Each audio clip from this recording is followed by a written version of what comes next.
The marketer's job isn't done just with the booking. It's how can we even go within the application itself and find moments to inspire them to buy something else or pick up a new module or a new feature. How can we work with customer success managers to identify those customers with those brilliant stories and allow them to be the hero and celebrate them, and how your solution is really just the power, right?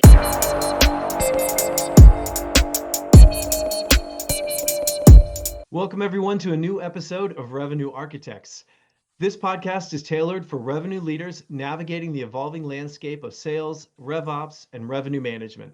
Today we have a special guest, Lisa Bonanno, revenue marketing expert with 20 plus years in B2B SaaS organizations. Lisa, welcome to the show. Thank Welcome, you. I'm Lisa. so happy to be here. Thank you. So give us a quick rundown of your background. Yeah, for sure. So like you said, 20 years in B2B SaaS, working with everything from bootstrap startups to enterprise size organizations going through that transformational change from on-prem to SaaS and kind of everything in between. And I love all things about revenue marketing. So I'm happy to have a conversation. Okay, so let's just dive in. I'm very excited with your experience and background, Lisa, to talk through this. And if I recollect correctly, in our prep call, you did say that demand generation is not the end game, right? Revenue is. So my question to you is, how do you use these current marketing teams contributing towards this entire revenue life cycle from top of the funnel to actually the cash generation? Yeah, that's right. Years ago, we used the term demand generation, and every business needs to drive demand 100%. And oftentimes the marketing teams stopped there. They drove top of funnel, and it became other people's problems to make it into the pipeline and actually have the bookings get recorded. And times are changing, and now marketing is looked at to be a partner with sales, with the SDR team, depending on where everyone sits, to drive that full funnel co-ownership. So while driving demand is still very much important, we have to think about the full life cycle all the way to the booking. And so marketing needs to show up a little bit different. They need to show up a little bit more as that partner to sales to say, how do we not just make sure the leads are coming in and we have the volume, but how is that volume materially turning into opportunities and then closing, and inspecting that along the way with your sales and SDR partnerships, so that if there are breakdowns along that conversion, you guys are collectively able to understand and break down root cause and solve together. I was working on filling the top of the pipeline because that's where you need to start, and working with this third party. And yes, it was bringing in a lot of leads, which was great. But as we studied them, the quality just wasn't there. They were not warm at all to convert down the pipeline. So we stopped. We said, this is not good spend. We need to divert our spend into another channel because it's not materially helping us win the day. So those are the kind of wiring that marketing needs to kind of change. And that's the evolution that we're on right now. Okay. Excellent. You described some things about how sometimes when you're doing a funnel review between marketing and sales, people either get defensive or actually problem solve. And one of the things that you mentioned that was really valuable was you would say, where's the breakdown and how can we help? Yeah. So in your experience, what really separates an organization where the sales and marketing is truly collaborating from the ones that are constantly struggling with this alignment?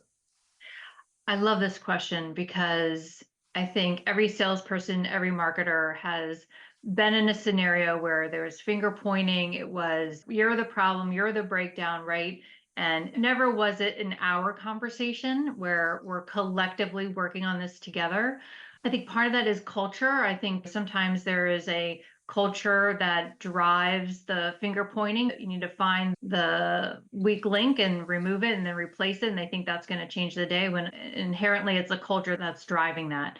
When you can be a little bit of a culture driver yourself and show up with a little bit of a growth mindset to say, hey, how can we collectively work on this together? And we may fail, but we'll learn, and then we'll take those learnings and we'll apply them forward and step out of our lanes if we need to. So this might not be where I typically play, but if sales needs a better script or more go-to-market training, let's all lean in and give them what they need so that we can deliver our booking, because no one is sitting there celebrating if the booking target isn't hit, right? Yeah, Bonuses don't get paid exactly. out. Yeah, that's not the Yeah. celebration. So, we all want to ring that gong together and celebrate it. So what do we need to do to roll up our sleeves to get the job done?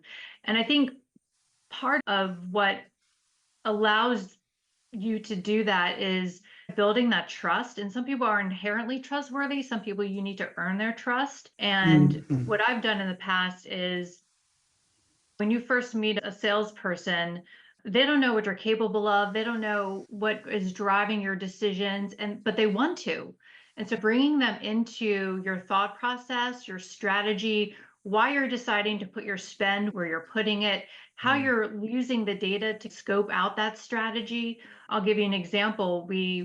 Salespeople are always interested in this event or this event, and should we go to this event, sponsor this thing, and be at this place? And just bringing them along to say, hey, that event to show up with a table costs us $30,000. And I would drive you better quality leads if I put that in a digital marketing campaign than standing behind a booth. Now, if your sales team wants to go, I can spend the $1,000 for the registration fee, walk the floor all day long, make sure you're getting meetings and talking to people, advancing things you might already have in your pipeline. That is a much better return than the $30,000 booth. And once you break it down for them and get to a win-win, you can still go by all means, but I don't think we need the booth structure there to support our efforts, and it's better spent over here. So once you bring them into your thought process and why the data supports that return or lack of return, you're building this trust that we've got you. We're making really good choices to support this entire funnel for you. And then it still gives them space to challenge and ask questions, because good ideas Exactly. can Yeah. come from anywhere. But you're still building that bridge of I'm still the expert and you're the expert. So let's respect each other's expertise. And that's how you build those relationships. You start having the feeling that we're in it together to win it. And that's when good things start happening. I just love that because the way you're bringing in collaboration rather than this is my boundary, right? I make this decision versus you make that decision. I just love the way because it changes the whole culture.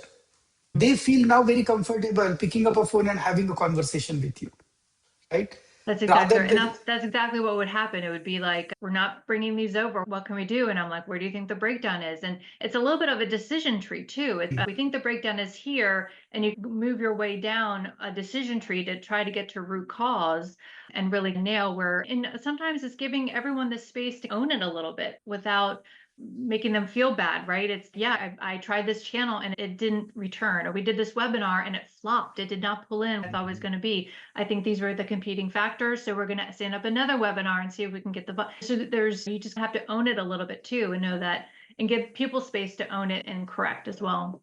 and in marketing, I think you guys have to really walk a very thin line, right? For deciding whether the activities you are doing are really increasing the brand awareness or they're supposed to generate leads. Because from a CXO perspective, everything is about how many leads did we generate, how many got converted, what's the revenue, what's the ROI, right? But there are a lot of side effects, and we ourselves learned in last 9 years this hard way, saying that there are a lot of side effects of you being somewhere, right?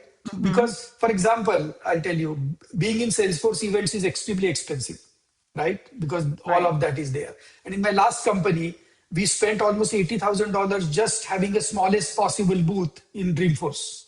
And everybody was saying, why the heck are we doing this? And then our marketing said, guys, if you're not there, we are not seen as a big partner. So that Yep. marketing matters, that brand matters, right? It's not going to generate That's leads, right. but it's going to. So it's a very different perspective what you're bringing to. But I wanted to shift towards something, some experiment you ran, right? And it's very important in this AI world because everybody's running behind AI, saying that AI can do my job. But if I recollect it correctly, you ran a AI experiment in parallel to Eloqua as a live test, right? And what you noticed was the volume dropped, but the lead quality went up. And then you were very careful in bringing sales along that, because if everybody goes behind that vanity metric saying that how many leads we generated versus what's the quality of the lead. So talk to us about what that experiment truly taught you about balancing this lead volume towards lead quality, and how should companies really look at that? Yeah, it's such an interesting time because you're right. Everyone is chasing AI and everyone feels like, oh, it's almost, I need to be doing AI. Like, where's AI? And it's almost funny. It's almost like calling it the Facebook, right? And we need to ask ourselves as organizations, what problem are we trying to solve? And is there an AI tool that can help us solve it? And let's test it out because they're all still new too. They haven't completely run the full gamut on proving things out. So we're learning together, I would say. So we onboarded a company called Forward, and we were testing with them too because they were trying to figure it out as a provider to help with our scoring. Scoring was done on the back of Eloqua, and you think about your behavioral elements, your info or demographic, your firmographic, all these different details of the persona that it's capturing to determine how much does this stack up against your ICP, your ideal customer criteria, and how much should we then say that this is qualified and pass it down, right? And so sales and marketing has this agreed upon criteria that says this person is qualified, let's pass. And when we added Forward, we said, so Forward operates a little bit differently. It basically looks at leads that have converted and what were the composition of those leads to then go back and say, find more lookalikes, right? Because they have a higher propensity of converting down. And so we turned that on and we worked with sales and said, when we model this out, we should expect fewer leads, but we expect the conversion to be higher. So your level of effort on the sales side should be a lighter touch, right? Because we're doing all this upfront work. So it should be a lighter touch, higher velocity to close. That was the hypothesis. So we turned it on and it brought in even fewer leads than the model was anticipating.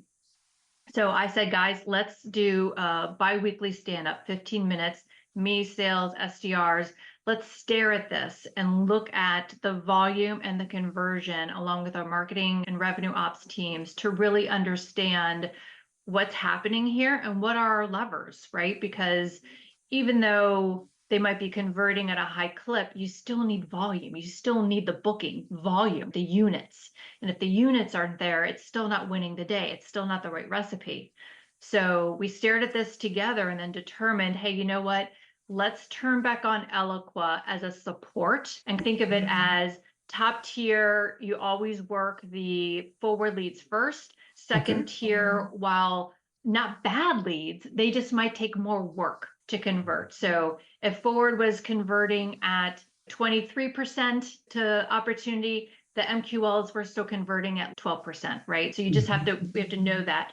And then collectively we said, we're ignoring those conversions because that's not where our breakdown is. Our breakdown is seeing these through. Collectively, we decided what we were going to stare at to figure out where the breakdown is. And by doing that, we got the volume that we needed to support the rest of the funnel model. But there's this element of change management involved because we were the first team to play with Forward and see if it could work for us. So everyone was looking to see, is it modeling out like we intended? And there are real-time learnings that are going through and you're iterating in real time. And you need to bring your partners along with that journey so that you can still win the day, even though you're trying to sample and try new ways of going about it. Yeah. Perfect. Very nice. So let me pile on that question or that statement where you're talking about bringing everyone together. What happens in relation to if your conversion rates aren't there, you're not getting the kind of numbers that's affecting your forecasting, right? So how does the behavior that you were having here with Forward AI and bringing everyone together, how did you make that execute to avoid the blame game of who's helping when forecasts didn't work or numbers shifted and all of a sudden pipelines and forecasts weren't quite where they needed to be? What did that look like when it comes to making sure everybody stayed on the same page and not fall into blaming each other?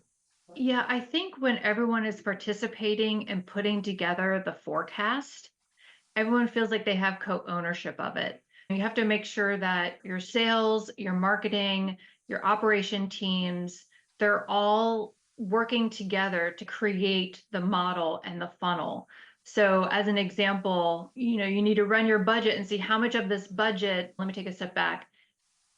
If the booking number is such, then you need to ask what percentage of this booking number should marketing be contributing? Okay, marketing, you're going to contribute 50%. Okay, what's the budget to support that 50%? What's our cost per opportunity? That then needs to be the budget for marketing to own that 50%. And the marketing basically says, yes, I'm on the hook for that. I will own that 50%. That's what I'm going to be contributing to this equation here. And then I think through that ownership of creating the model is where you then have the space to say, something broke down in my strategy and I'm not able to either bring it, the leads aren't converting, whatever the breakdown is, and then come to the table with, but these are my corrections, right? And sometimes I've been in a situation where we need more money at the top because they weren't converting or the cost per opportunity was on the rise. And so we had to put more money up front to bring them through. So there are all sorts of different levers that you can choose. But I think when you come together to create the model, you have greater ownership in seeing it work through all the way. And it becomes less of that blame game, right? It becomes more of that collaborative Collaboration. conversation. Yeah, that's right. Interesting. As opposed to someone like assigning you something and you didn't have an opportunity to run your own numbers or your own way of thinking of is this even achievable? But when you do that and you know it's achievable, then you're like, yes, I'm in. Sign me up, right? It's a kind of an ask to sign up. Just as a follow-up on that, now you as a particular leader, your leadership style is let's jump in, talk about the breakdowns, let's do this. So I imagine in your roles, you tended to have more of a take charge approach from the go-to-market perspective, whereas opposed to in other companies, it might be more the RevOps leader, or maybe the VP of sales, or a CRO, or something. It could be any hybrid of those sorts of things. What's one of the ways for you as a go-to-market leader where you recognize that there's a lead gap in this where you're like, yeah, I need to step in here or it's not going to move, right? Yeah, for Because sure. everybody will suffer if you fall into silos and blame and everything like that. So what were some of the symptoms that you saw that would lead you to say, hey, I got to step in here? Yeah, I think part of it is helping to curate the conversation you really want to have so that it's constructive and materially helpful. Because you're right, everyone can show up on all the different calls that you have all day, every week, and not provide insight, not ask the tough questions, only speak to your stuff when asked and questioned. And I don't know, I'll be honest with you guys, like, I don't want to work for a company like that. I want to work for a company where everyone feels like they own this thing and you want to make it better. And even though our RevOps team was technically facilitating the inspection point, I took it upon myself to drive the things that really we need to be looking at and where the breakdowns really are. And to the point where our RevOps leader just took a step back and allowed us to have a conversation because they're just there to facilitate, right? To make sure we're being accountable. But he just allowed us to just problem solve and figure it out. And so I think when you show up with the intention of being a good partner, others will rise to the occasion and also want to show up and be a good partner. And so that's just my leadership style. And being in an environment where that can be appropriate is when it really takes off. Yeah. Did you find it contagious? I did. We were definitely the team to aspire to. It was like, what are they doing over there? Why do they have a different, and we're a collection of people. Every team is a collection of people. So how is that collection of people showing up and engaging differently than this collection of people? How can we study that and understand? And we're a collection of people and how we lead and how we collaborate and what our spectrum for not always having all the right answers, but willing to solve it together. Yeah. We're And I all think imperfect. And I think it that helps with the is, blame game. Yeah. and I think that is what your leadership is, right? Because nobody has all the answers. But if you bring everybody, all the brains together, you find a way out. That's right.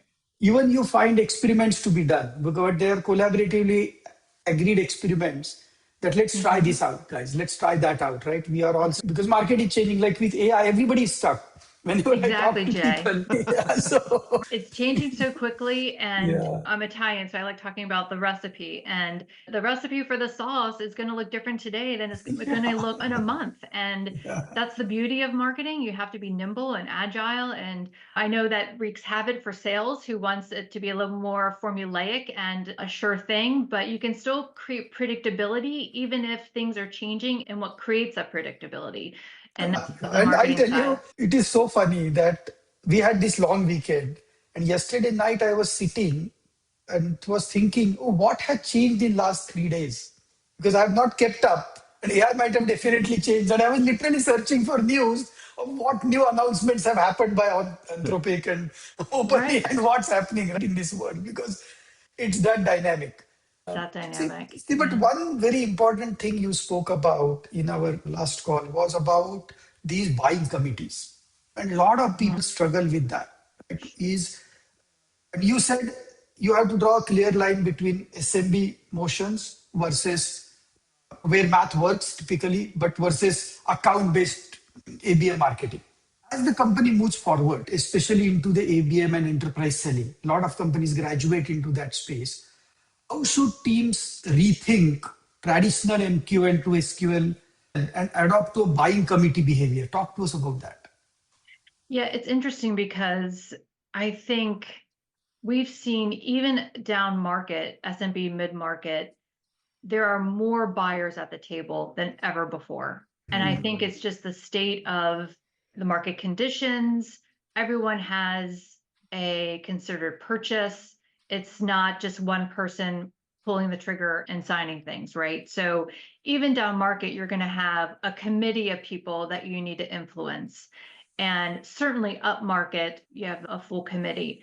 And I would say not every ABM is also almost a hot lick, just like AI is, to be honest. Everyone has ABM, and I don't even know that people fully understand what What it is ABM? and how you do it. And it probably looks different at every other company.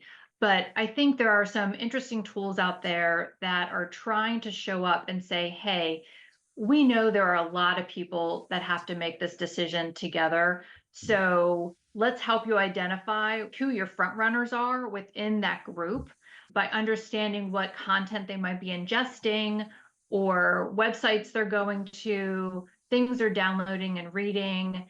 And that intent is helpful to the marketer and to the salesperson to say, hey, you know that account you're trying to penetrate? It looks like we have someone that is showing more interest, and maybe they should be your first phone call, right? So this is where you're really partnering closely with sales and SDRs to work on those accounts together and penetrate them together. So we oftentimes what I'll do is I'll say, okay, we're trying to penetrate these 500 accounts. Let's make sure that all the account details are in our platform. So do we have all the right people? Do we have all the right personas? Let's build them out, whether you're using Clay or ZoomInfo, whatever your data tool is. And then you go and you bring them into a demand base or a sixth sense, and you watch them and you see how they're moving around, what they're ingesting, and then they start popping up for you. And that's when you work with sales to say, hey, these guys are showing a little bit more interest. So it just helps them organize, who am I going to call first of the 500 accounts, right? Where am I going to put my priority? Where are they showing some intention and some movement there? And then interestingly, I thought, how could we use demand base to help keep churn at bay? So I'm like, if we're using this on the front of the house, how could it be used on the back of the house? So I hooked up with our head of customer success and said, what if we upload our customer accounts and monitor them? And if they are ingesting content from our competitors, could our CSMs call them and get in front of a possible attrition? And could that be interesting? Wow. That's So brilliant. Wow. Oh, wow. yeah, there are like different ways to come at it. And I'll tell you what, it's not perfect, but it could be helpful, right? For as much as, oh, because you could be consuming content for all sorts of different reasons. It doesn't Right. always mean you're ready to buy or you're ready to attrit. But the one that is, that could be interesting, right? Yeah. Can't hurt to have another conversation. That's Yes, all, just exactly. make them feel, we're good. Heard Or and yeah, that's right. absolutely. That's a brilliant idea. And one of the things that Jay and I have been working with that we tried, I think sits around the buyer group, is that we actually put together a workshop where multiple people from the company sat down and worked on AI use cases in real time. And we Yes. basically built a workshop. And I'm like, and the way you're thinking about buyer groups, Jay, it made me think about, we literally just built the buyer group, brought them in and had them do workshops on their own material for their own divisions, right? None Mm. of their stuff was related to each other Mhm. mostly, and solve problems together. And it really created an interesting dynamic of everybody, I've got something that works. Can we have this now? It's like Yes. moves right past the That's buyer brilliant. decision making process. I thought that was really good. Yeah, That's a brilliant idea. I love the way you came across, even just modeling across to the CS team on how to leverage initial intent on the other Mm. side of that, because churn is so valuable to SaaS companies right now since the rise of the acquisition of new customers. yes, And I feel like customer marketing is definitely having a rebirth. And so many of these AI startups, every SaaS company is all about driving in new volume. And the last to be considered is your current customers. And how do you think about retaining them, cross-selling them, upselling them, harvesting them to help support your funnel at the front? And when you think about the whole customer journey, I always think about inquiry to advocacy, right? The marketer's Mhm. job isn't done just with the booking. It's how can we even go within the application itself and find moments to inspire them to buy something else or pick up a new module or a new feature? How can we work with customer success managers to identify those customers with those brilliant stories and allow them to be the hero and celebrate them, and how your solution is really just the power, right? It's so secondary to the good work that you're allowing your customers to do. And I love celebrating that and bringing that story to life, whether it's a case study or a video, because Mhm. that's will then come into the front of the line, right? And Yeah, inspire new exactly. prospects to be a part right, of that right. story. It's not everything, to your point, Jay, earlier, not everything has a direct ROI to it. Yeah. And whether you have to get that booth at Dreamforce because otherwise they don't think you're in the market, to having a PR Yeah. strategy, to doing these videos, everything has a piece in the puzzle. And I think that's what some CEOs and leaders that are so data and just CFO driven, not everything is a data decision. Data is a huge part of it, but is a lot of marketing just experience to know if I remove this will collapse. And you hate to say trust me, but it's to your point, Jay, trust me that I need this booth at Dreamforce. Otherwise, Mhm. people won't even know that we're in Yeah. consideration. It's a little Yeah. bit of a loss leader, but you just have to do it. Years ago, I had that experience. It was an event through one of the analysts. And yes, it was expensive, but you needed to show your face. It was just a cost of doing business, right? Yeah. So you'll have those moments, but it's You, it's all part of the strategy. Yeah. you end up saving $150,000 in SDR efforts trying to chase that first hill to build awareness. And Yes. I worked in banking, and I would work at small banks that had never existed before. So I would spend the first 10 minutes of every meeting explaining who we were. That's And then right. we got bought by a large regional. And I walked in and I'm like, oh, I'm Steve from this bank. And they go, oh, yeah, come on in. And I save 10 minutes on every meeting. And you're Yeah, like, you want to know what awareness is? It's 10 minutes knocked off of the front of my conversation that's exactly right. because I don't have to explain myself. And that uphill battle is one, two, three phone calls. That's Oh, yeah. That's loss of right. opportunities because they chose a different, more aware brand. And yeah, I get it. It's I'm so you glad you don't said see it that, until you Steve. live it. Yeah, and it's not just marketers can't just turn on a valve and have leads come in that are Oh, super, yeah. especially if there isn't that brand equity. So you're Yeah. right, marketers need to create that brand equity, start telling the story of why us, why now, how are we different? And that is done through different awareness techniques and channels. And there isn't always, material ROI for that. But if that's not paved and your messaging and positioning is not solid, you're not going to pull any of them further down. So, and you need to spend that time and budget to get that so that the rest of the life cycle works in your strategy. Yeah. And Jay and I were literally having the conversation about going to an event. Oh Like yeah. just this week, we were like, do we Right. need to do this, or what's the ROI of us going there? Do we need to be there, or do we need to just know what went Well, on and to be versus, honest, I yeah, feel when brands are the underdog, events do play a larger role in the channel mix interesting. because you are definitely trying to get your logo out there, your brand out there, why you're the better alternative, what to consider. I remember being Jay at Dreamforce when I was at Genesis or Mm-hmm. Angel. Angel got bought by Mhm. Genesis, and our competitor was down the aisle and they had an outage. And this is like early SaaS when it was like uptime was really important. And you're talking about Yeah, your yeah. uptime, right? And the number of people that came to our booth because literally that competitor was down was Insane. we couldn't have Yeah. created it. Yeah, Yeah. the only way was Yeah. to be there. Yeah. But and we were a small little interactive voice response. But if we weren't there, like we had to be a player. We had to have that Yeah. You booth have that to. Yeah. Correct. You have to be seen. Yeah. right. Actually. Yeah. That's exactly right. It's so interesting.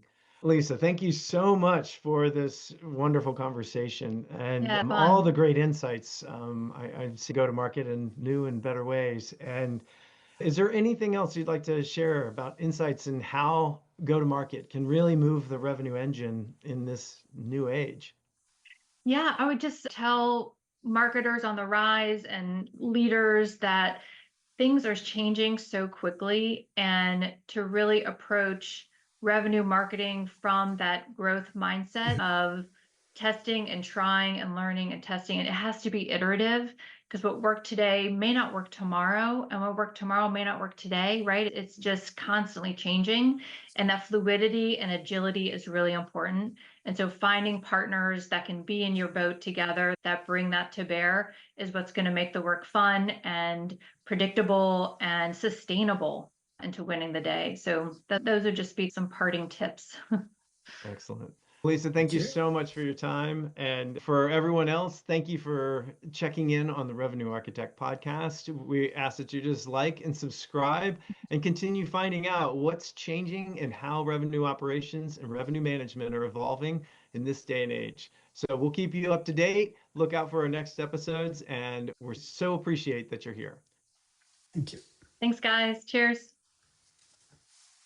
All Okay. right.